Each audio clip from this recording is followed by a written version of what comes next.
Hi friends, मैं परविंदर खारी। Friends, आज की हमारी गेम जगदीश मौर्य जी की वीडियो रिकमेंडेशन है। उन्होंने मुझसे सन 2009 की एक गेम के ऊपर वीडियो बनाने के लिए कहा था। 5th राउंड में एमटेल मास्टर्स की गेम है ये, वैसिली इवांचुक वर्सेस वेसेलिन टोपोलोव। तो शुरू करता हूँ डायरेक्टली गेम को।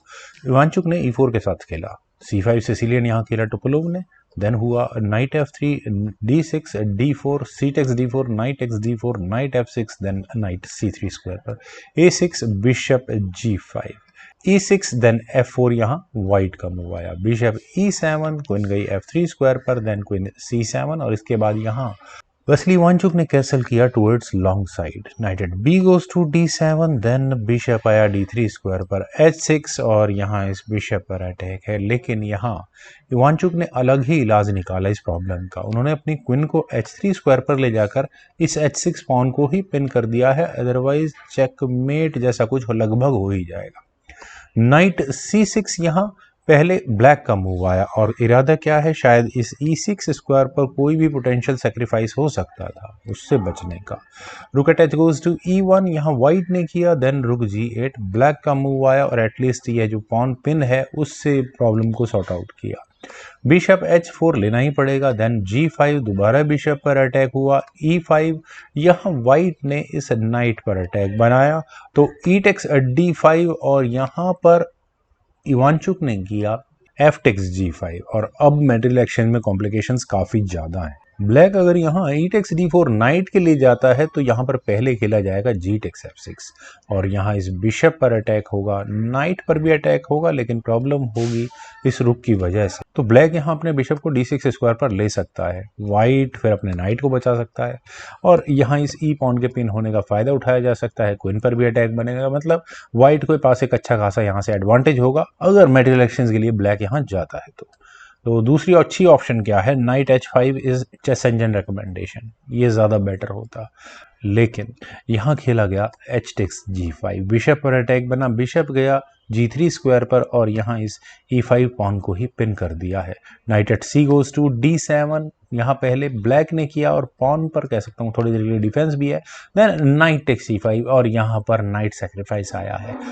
एक्सेप्ट करना दिखने में ऐसा लगता है मजबूरी है क्योंकि क्वीन तक भी अटैक जा रहा है, लेकिन फिर भी अगर F टेक्स E6 के लिए जाएगा यहाँ पर ब्लैक तो व्हाइट यहाँ पहले क्वीन H6 करेगा और क्वीन के H6 स्क्वायर पर आने के बाद बिशप की एंट्री, जो कि प्रॉब्लम क्रिएटिंग तो होगी ही होगी। थोड़ा और बढ़ा देते हैं इस गेम को। यहाँ से क्वीन B6 जैसा कोई मूव अगर ब्लैक चलता भी है, देन बिशप G6 चेक होगा ही होगा।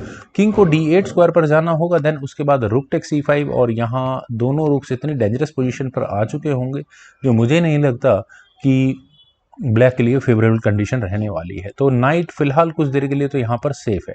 ब्लैक ने ऑप्ट किया कि वो अपनी क्वीन को ले जाकर जाएगा B6 स्क्वायर पर, तो बिशप आया C4 स्क्वायर पर, यहाँ व्हाइट ने लिया। देन हुआ G4, क्वीन पर अटैक बना, क्वीन अब पहुंची H6 स्क्वायर पर, देन हुआ F टेक्स E6 और फाइनली इस नाइट को सेक्रीफाइस को एक्सेप्ट कर लिया है ब्लैक ने। जैसा कि मुझे उम्मीद थी, इवांचुक यहाँ अपने बिशप को D3 स्क्वायर पर रीशफल करके कुछ इस तरह का गेम प्ले बना सकते थे, लेकिन उन्होंने पहले अपने बिशप को H4 स्क्वायर पर लिया, डार्क स्क्वायर बिशप से कुछ यहाँ गेम प्ले बनाने की कोशिश की है।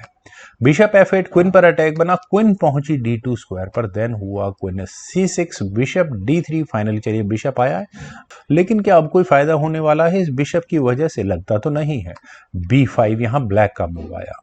तो अब यहाँ इवांचुक के लिए ऑप्शंस क्या है? एक ऑप्शन है बिशप को लेकर जाना E4 स्क्वायर पर, क्वीन और रुक पर अगर अटैक बनेगा, मान लेते हैं बिशप E4 स्क्वायर पर जाएगा भी, then knight takes E4, knight takes E4 और नाइट के लिए एक अच्छी आउटपोस्ट मिलने के चांसेस है। जब तक ये नाइट यहाँ D7 स्क्वायर पर बैठा है तब तक तो प्रॉब्लम नहीं है। वेल, चलते हैं गेम पर। यहाँ हुआ नाइट E4, पहले नाइट एक्सचेंज की कोशिश की। अगर नाइट एक्सचेंज अगर यहाँ होते हैं तो प्रॉब्लम क्या है, बिल्कुल क्लियर है, क्वीन और रुक तक अटैक जाएगा। नाइट D5 यहाँ ब्लैक ने किया, देन हुआ रुक E1, रुक के E1 स्क्वायर पर आने के बाद bishop B7, rook takes F8, knight takes F8, then queen गई H6 स्क्वायर पर और फ्रेंड्स क्वीन के H6 स्क्वायर पर जाने के बाद यहाँ अगली थ्रेट क्या है वो क्लियर नहीं है, लेकिन हाँ नाइट से फॉक लगने के चांसेस हैं, बट फॉर्चुनेटली यहाँ ब्लैक का नाइट है इस प्रॉब्लम को देखने के लिए। रुक G6, क्वीन पर अटैक बना तो नाइट F6 चेक, तो ब्लैक को यहाँ करना ही पड़ा। Rook takes f6, bishop takes f6, knight takes f6 और यहाँ डायरेक्टली नाइट को नहीं लिया इवांचुक ने, उन्होंने पहले बिशप से चेक दी और फोर्सफुली दूसरे नाइट को भी एक्सचेंज करवाने की कोशिश करी है। Knight takes g6, queen takes g6, king e7, then queen g7 check, king e8, उसके बाद क्वीन टेक्स f6 और अब कहीं जाकर यहाँ मटेरियल एक्सचेंज कंप्लीट हुआ है। लेकिन फिलहाल ब्लैक क्या कर रहा है, मटेरियल काउंट की बात करें तो ब्लैक के पास बिशप बिल्कुल एक्स्ट्रा है। तो टोपलोव ने अपने रुक को c8 स्क्वायर पर ले जाकर वापस चेकमेट की थ्रेट दी और उस चेकमेट से बचना बिल्कुल भी आसान नहीं है। c3, तो b4 लीजिए, ब्लैक ने भी अपना पॉन आगे पुश कर दिया है, लेकिन क्वीन गई g6 स्क्वायर पर, वो भी एक चेक के साथ, किंग को ले जाना पड़ा e7 स्क्वायर पर, क्वीन g7 चेक, किंग पहुंचा e8 स्क्वायर पर, देन रुक f1 और यहाँ चेकमेट की थ्रेट है और चेकमेट भी कुछ इस तरह से है कि इसको बचाना भी अब आसान नहीं होगा। ब्लैक के पास एक ही सॉल्यूशन है कि वो अपनी क्वीन को डार्क स्क्वायर पर लेकर जाए, c5 स्क्वायर पर ये क्वीन गई और f8 स्क्वायर का डिफेंस हो सके। इसका मतलब ब्लैक ने यहाँ कुछ मटेरियल को वापस देने का डिसाइड किया है, बिशप लिया जा सकता है। लेकिन बिशप को लेने के अलावा क्या कोई और ऑप्शन भी है यहाँ वाइट के पास? क्या हो अगर इवांचुक क्वीन f7 चेक करे, यहाँ से चेक तो आती है लेकिन चेकमेट गेम में नहीं होती है, किंग d8 स्क्वायर पर चला जाएगा, देन रुक d8 चेक होगा। इस चेक से बचने के लिए बिशप आ जाएगा, उसके बाद क्वीन टेक्स e6 हो सकता है, व्हाटएवर इट इज, लेकिन कोई बहुत ज्यादा बढ़िया नहीं रहेगा क्योंकि ब्लैक यहाँ इस बिशप का तो डिफेंस मानते हैं नहीं कर पाएगा, लेकिन क्वीन e3 चेक वो यहाँ गेम को ड्रॉ करा सकता है। किंग b1 स्क्वायर पर जाएगा, then queen e4 check, king c1 square पर जाएगा, क्वीन e3 चेक, किंग फिर वो वापस b1 स्क्वायर पर जाएगा। कुल मिलाकर वहां से वो गेम इक्वल ही रहने वाली है। तो यहाँ ब्लैक ने डिसाइड किया कि ठीक है, मैं कुछ चांसेस लेता हूँ, queen takes b7, queen takes b7 होने के बाद हुआ क्वीन e3 चेक, चेक तो आई किंग या c2 स्क्वायर पर और यहाँ डायरेक्टली रुक टेक्स c3 करना चाहिए था ब्लैक को। मैं ऐसा क्यों बोल रहा हूँ, गेम इक्वल ही रहती है यहाँ से भी। बी टेक्स c3 होने के बाद क्वीन e2 चेक और यहाँ व्हाइट का रुक लिया जा सकता था, लेकिन जो कुछ इस गेम में हुआ वो काफी दिलचस्प है। क्वीन e2 चेक यहाँ पहले टोपलोव ने किया, फॉक लगी है यहाँ किंग और रुक पर, लेकिन उस फॉक का फायदा नहीं है क्योंकि किंग के जाने के लिए b3 स्क्वायर अवेलेबल है और ये बात यहाँ टोपलोव की समझ में आ चुकी है। उन्होंने एक और चेक दी, क्वीन को c4 स्क्वायर पर ले जाकर किंग c2 स्क्वायर पर पहुंचा, देन हुआ b3 चेक ताकि इस किंग के जाने के लिए एस्केपिंग स्क्वायर्स खत्म हो सके। और यहाँ a टेक्स b3 का मतलब है queen e2 check, king b1, then queen takes f1 check और यहाँ एक चेक के साथ इस रुक को लिया जा सकता है। डायरेक्टली यहाँ इस रुक को नहीं लिया जा सकता क्योंकि व्हाइट भी यहाँ ब्लैक के रुक पर अटैक बना रहा है, वो भी एक चेक के साथ।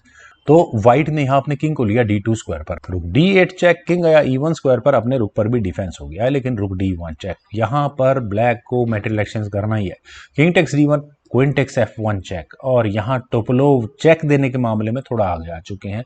ब्लैक के साथ थोड़ा प्रॉब्लम्स तो हैं, यहाँ पर ये पॉन ऐसे स्क्वायर पर पहुंच गया है जो व्हाइट के किंग के लिए छुपने का कोई स्थान नहीं देने वाला है। किंग गया d2 स्क्वायर पर, then queen f4 check, king गया d1 स्क्वायर पर, देन b टेक्स a2 और b टेक्स a2 होने के बाद अगले मूव में ऑलमोस्ट चेकमेट की थ्रेट है।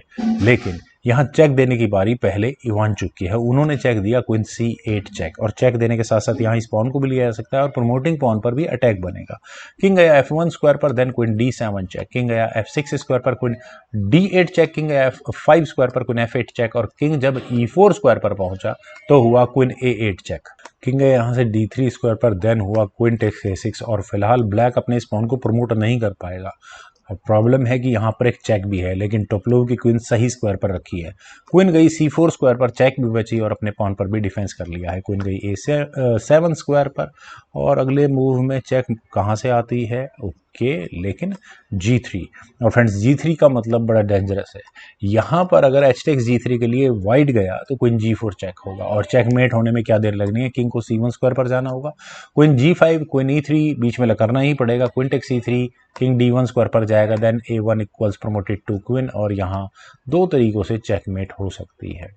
तो व्हाइट ने डिसाइड किया कि वो अपने एच पॉन को आगे पुश करेंगे, क्वीन b3 चेक, किंग आया e1 स्क्वायर पर और ऐसा होने के बाद यहाँ ब्लैक के किंग को छुपने की जगह मिल गई c2 स्क्वायर पर और किंग के C2 स्क्वायर पर आने के बाद यहाँ वैसिली इवांचुक ने रिजाइन कर दिया। रेजिग्नेशन का रीजन फ्रेंड्स आप यहाँ देखिए कि व्हाइट अब ज़्यादा से ज़्यादा क्या कर सकता है, एक चेक दे सकता है, और उस चेक के बाद यहाँ ब्लैक का किंग ऐसे स्क्वायर पर जाकर बैठ जाएगा जहाँ ना कोई चेक आने वाली है और ना ही कोई ऐसा रास्ता होने वाला है कि ए पॉन क्वीन प्रमोट होने से रोका जा सके। जैसे कि अगर यहाँ व्हाइट क्वीन को A6 स्क्वायर पर लेकर जाए और फर्दर सोचे कि ठीक है मैं यहाँ से चेक दे देता हूँ, तो उससे पहले होगा king takes B2, king E2, जैसे किसी स्क्वायर पर या क्वीन से चेक आए, जो भी हो A1 इक्वल्स क्वीन, वो भी दो क्वींस यहाँ ब्लैक के पास होंगी और गेम को रोकना ऑलमोस्ट इम्पॉसिबल होगा। तो रेजिग्नेशन अब बनता भी है। तो फ्रेंड्स मुझे उम्मीद है आप सभी लोगों को ये गेम जरूर पसंद आई होगी। तो आप लोग इस वीडियो को लाइक करें, शेयर करें और मेरे इस यूट्यूब चैनल चेस गुरु को प्लीज़ सब्सक्राइब ज़रूर करें। आपके कमेंट्स का मुझे बेहद इंतजार रहेगा। Thank you for watching and bye for now.